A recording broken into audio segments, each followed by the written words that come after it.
Masobra 900 ka mga pamilya nagbakwit bangod sa pagbaha sa Bacolod City. Pila ka mga motorista na stranded sa tuman kataas nga tuwig baha.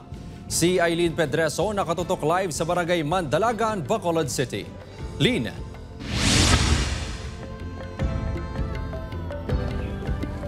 Kim, wala pa man nakabangon sa epekto sa Bagyo Tino, liwat na naman nga na-eksperyensyahan ang malapnagon nga pagbaha sa Bacolod City bangod sa Bagyo Verbena.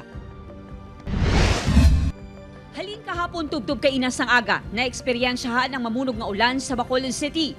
Kay Inas ang aga, ininang sitwasyon sa pila ka mga barangay sa syudad. 26 ka barangay ang nakaeksperyensya sang pagbaha. Sa Barangay Mandalagan, tagahawak ang tubig baha nga nagsulod sa mga pamalay. Hinaling nga nagbasko kang dalugdo sang tubig sunod sa mga residente.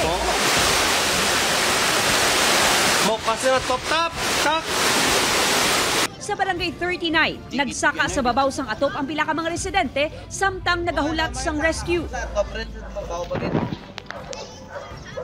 Nalabot man sang tubig baha ang pila ka mga balay sa Barangay 40. Wala sang may nasalbar nga gamit ang residente nga si Mara matapos na anod sang baha ang ilabalay. Masakit eh. Bisa ni sa wala kami may na hawas gitinan balay namon. Nang bayo, gamit, lamisa, bangko, electric fan, tanan-tanan wala bilin sa nisa.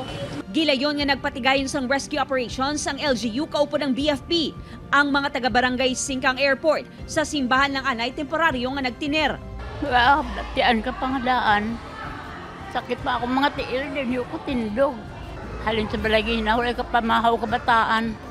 Wala pa kami kaawang, wala kami katigang. Siyempre, kasubo way pagani nag-abot ang ayuda Santino, lain naman nga bagyo ang nag-abot. Sa uli nga datos ng Bacolod CDRRMO, masobran 900 ka mga pamilya ang nagbakwit. Samtang may pila ka bahin sa syudad na nga hindi maagyan.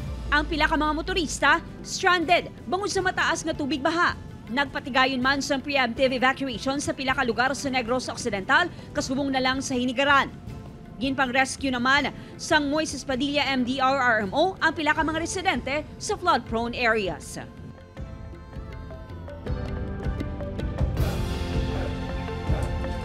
Sa karon padayon ng clearing operations ng local government units ng Bacolod City sa mga apektado nga mga barangay. Ilabi na sa natipon nga mga basura matapos ang pagbaha. Balik sa imo, Kim. Maraming salamat, Eileen Pedreso.